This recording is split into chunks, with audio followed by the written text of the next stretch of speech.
السلام علیکم ورحمۃ اللہ وبرکاتہ۔ آپ مفتی محمود شفیق یوٹیوب چینل کو دیکھ رہے ہیں۔ معزز ناظرین و سامعین، اس دنیا کے اندر ہر آدمی کو کچھ نہ کچھ چیزوں کی ضرورت رہتی ہے، مختلف چیزوں کی ضرورت رہتی ہے، اور انسان جو مسلمان ہے وہ اپنی ضرورت کو پورا کرنے کے لیے اسباب کو بھی اختیار کرتا ہے، اللہ سے بھی مانگتا ہے۔ لیکن بعض لوگ اللہ سے نہیں مانگتے اور صرف اسباب کو اختیار کرتے ہیں۔ اصل تو یہ ہے کہ ہر کام جو بھی آپ کریں اس میں اللہ کی رضا تلاش کی جائے۔ قرآن کریم میں اللہ رب العزت نے انسان کی حاجات اور ضروریات کو پورا کرنے کے لیے ایک بہترین طریقہ اور تدبیر بتلائی ہے۔ احادیث میں بھی اللہ کے رسول نے مختلف کئی طریقے بتائے ہیں کہ اپنی ضروریات میں اللہ سے مانگا کیسے جائے۔ اس کی وجہ یہ ہے کہ ہم مانگتے ہیں اللہ سے، ہم طلب کرتے ہیں اللہ سے، لیکن مانگنے کا ہمیں ڈھنگ نہیں آتا، طریقہ نہیں آتا کہ اللہ سے کیسے مانگیں، اللہ رب العزت سے کیسے ہم سوال کریں۔ قرآن میں اللہ نے فرمایا یرید اللہ ان یخفف عنکم وخلق الانسان ضعیفا، فرمایا کہ اللہ چاہتا ہے کہ تم پر بوجھ ہلکا رکھے اور انسان کو کمزور پیدا کیا گیا۔ خلق الانسان ضعیفا، یہ سورۃ النساء کی آیت ہے۔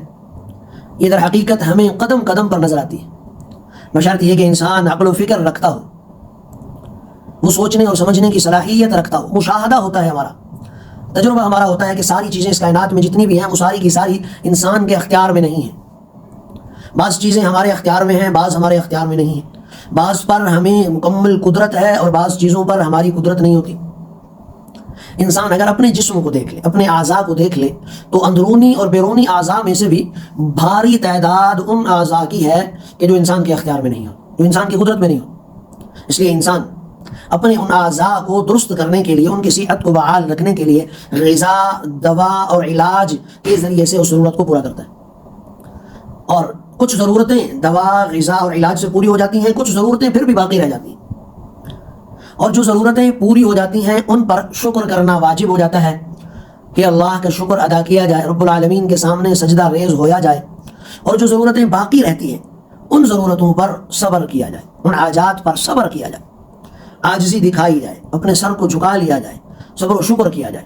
اسی صبر اور شکر سے ایمان کی ترقی ہوتی ہے، درجات میں بلندی آتی ہے، رفعتیں آتی ہیں۔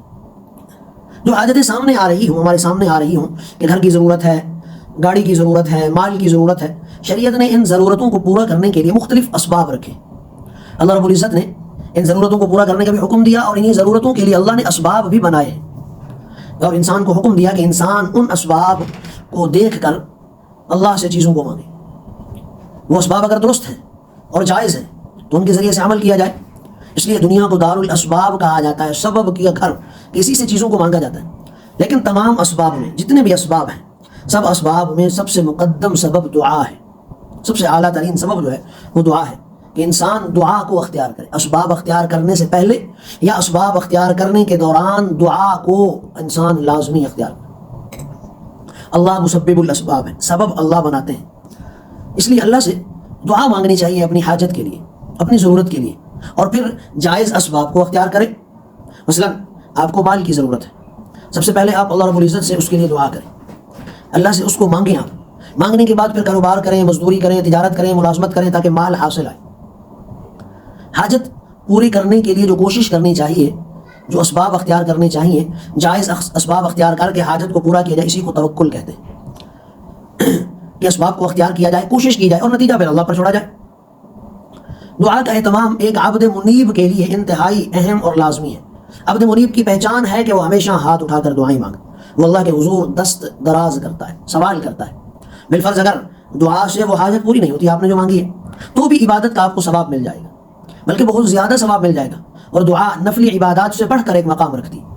پھر دعا وضو کے ساتھ بھی ہو سکتی ہے، بغیر وضو کے بھی ہو سکتی ہے، حتیٰ کہ دعا تو بغیر غسل کے بھی ہو سکتی ہے۔ البتہ اگر انسان دعا کو اس کے طریقے کے مطابق، جیسے ہم بتا رہے ہیں اس ویڈیو میں، کہ مانگنے کے انداز کو درست بنا لیا جائے، تو اس کی قبولیت کے معاملہ بہت زیادہ بڑھ جاتا ہے، چانس بڑھ جاتے ہیں کہ یہ دعا قبول ہو جائے۔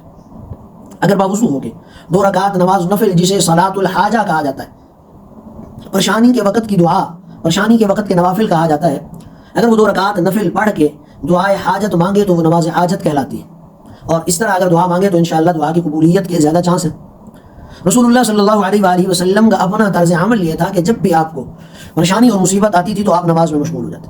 قرآن کریم میں سورہ بقرہ پارہ نمبر 2 میں فرمایا یا ایھا الذین آمنوا استعینوا بالصبر والصلاۃ، اے ایمان والے لوگوں اللہ سے صبر اور نماز کے ذریعے مدد طلب کرو.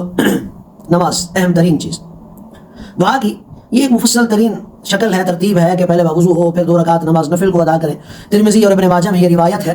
عبداللہ ابن ابی اوفا رضی اللہ تعالی عنہ کی رسول اللہ صلی اللہ علیہ وآلہ وسلم سے ایک حدیث ہے.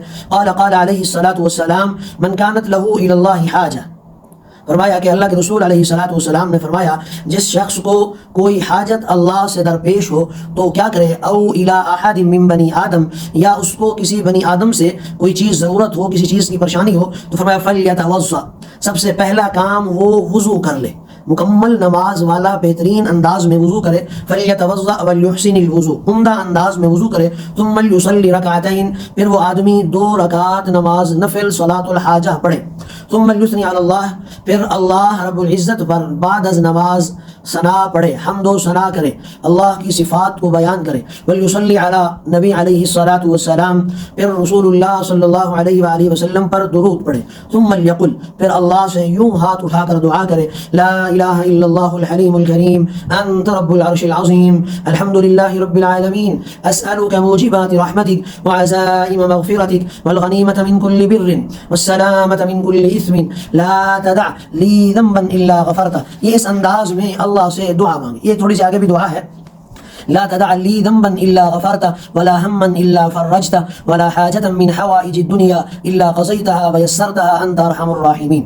یا دوسرے لفظوں میں یوں بھی ہے ولا حاجة هي لك رضا الا قضيتها یا ارحم الراحمين. یہ دعا ہے یعنی اے اللہ آپ کے سوا کوئی عبادت کے لائق نہیں، اے اللہ جو بردبار ہیں، جو کرم فرمانے والے ہیں، اے اللہ میں آپ کی پاکی بیان کرتا ہوں جو عرش عظیم کا پروردگار ہے. اے رب العالمین آپ کی رحمت کو مجھ پر واجب کر دیں اور ان کاموں کے ذریعے سے آپ کی مغفرت مجھ پر پکی ہو جائے، لازم ہو جائے مجھ پر مغفرت. میں آپ سے سوال کرتا ہوں ان چیزوں کا جو آپ کی رحمت کو واجب کریں، جو آپ کی مغفرت کو مجھ پر پکا کر دیں. ہر نیکی کی غنیمت مانگتا ہوں، والغنیمۃ من کل بر، ہر نیکی کی غنیمت مانگتا ہوں. والسلامۃ من کل اثم، ہر گناہ سے سلامتی چاہتا ہوں. دعا تو دیکھیں، ترجمہ دیکھیں نا کیسے رسول اللہ نے بہترین دعا بتائی. اور فرمایا لا تدع لی ذنبا الا غفرتہ، میرا کوئی گناہ ایسا نہ چھوڑیں مگر جس کو آپ بخش دیں، ہر گناہ کو بخش دیں. ولا ہما الا فرجتہ، اور ہر پریشانی کو، ہر تکلیف کو، ہر مصیبت، ہر دکھ کو مجھ سے دور کر دیں، ہر چیز کو مجھ سے دور کر دیں. ولا حاجة هي لك رضا الا قضيتها، اور میری کوئی بھی حاجت ہو اور وہ آپ کی رضا ہو تو پوری کر دیں. ہی لک رضا الا قضیتہ، میری کوئی بھی حاجت جس پر آپ راضی ہوں اس کو پورا کر دیں. یا ارحم الراحمین، اے ارحم الراحمین. یہ دیکھیں یہ رسول اللہ صلی اللہ علیہ وآلہ وسلم کی دعا ہے. لا الہ الا اللہ الحلیم الکریم انت رب العرش العظیم. کیسے الفاظ دیکھیں، حمد دیکھیں اللہ کی، پھر مانگنے کا انداز دیکھیں. کوئی بھی ایسا وقت نہیں ہے، ایسی نماز نہیں ہے جس کو رسول اللہ نے نہ سکھلایا ہو، ایسا طریقہ نہیں ہے زندگی گزارنے کا کہ جس کو اللہ کے رسول نے بیان کیا ہو. اس روایت میں جو میں نے ابھی آپ کے سامنے بیان کیا عبداللہ ابن ابی اوفا کی، اس میں رسول اللہ نے صلاۃ الحاجت سکھائی، پریشانی والی نماز کا طریقہ سکھایا. اس کے علاوہ کچھ اور روایات ہیں، ان روایات میں اور بھی کئی چیزیں بیان کی. مثلا ایک چیز یہ بیان کی سب سے پہلے وضو سنت کے مطابق کرے. نمبر 2 نماز کو خشوع خضوع سے ادا کرے، وہ 2 نفل خشوع خضوع سے پڑھے. نماز کے بعد پہلے اللہ کی حمد کو بیان کرے، پھر رسول اللہ پر درود پاک پڑھے. 4تھی چیز یہ تھی. 5ویں چیز پھر دعا مانگے. یہاں تو ایک مطلقاً دعا دی گئی نا اللہ کے رسول نے، اور وہاں یہ طریقہ بتایا گیا. اس کے علاوہ بھی اگر انسان اپنی حاجات میں اگر عربی کی کوئی دعا اس کو یاد نہ ہو، اپنی مقامی زبان میں دعا مانگ کر اپنی پریشانی کو بیان کرے. اپنی لینگویج میں جس زبان میں وہ ہے، کوئی سندھی ہے، بلوچ ہے، پشتون ہے، انگریزی بولنے والا ہے، اردو بولنے والا ہے، سرائکی بولنے والا ہے، اپنی اپنی زبان میں اللہ سے مانگے، اللہ تعالیٰ دیں گے. اس کے علاوہ قرآن کریم میں اور کئی چھوٹی چھوٹی دعائیں اور حدیث میں چھوٹی چھوٹی دعائیں رسول اللہ نے سکھائی ہیں، جن میں ایک دعا آیت کریمہ یونس علیہ السلام کی لا الہ الا انت سبحانک انی کنت من الظالمین، بہت بہترین دعا ہے، بہت بہترین. اسی طرح رب انی مسنی الضر وانت ارحم الراحمین، یہ بھی ایک دعا ہے. ایک حسبنا اللہ ونعم الوکیل نعم المولا ونعم النصیر. ایک اور حسبی اللہ لا الہ الا هو علیہ توکلت وهو رب العرش العظیم. اسی طرح ایک اور دعا ہے رب انی مغلوب فانتصر. کئی دعائیں ہیں. اگر آپ اپنی حاجت کے لیے، مشکل و تکلیف کے لیے کوئی ایک دعا اللہ کی رضا کے لیے اخلاص کے ساتھ مانگتے ہیں، یا اس طریقے کے ساتھ صلاۃ الحاجت کے نفل پڑھ کر اللہ سے یقین کامل سے مانگتے ہیں، تو انشاءاللہ اللہ آپ کی ہر دعا کو قبول کریں گے. اور اس میں دعا کی قبولیت کے مواقع بہت زیادہ ہیں، چانس بہت زیادہ ہیں. دعا کریں کہ رب العالمین ہمیں صحیح طور پر اپنے در کا بھکاری بنائے.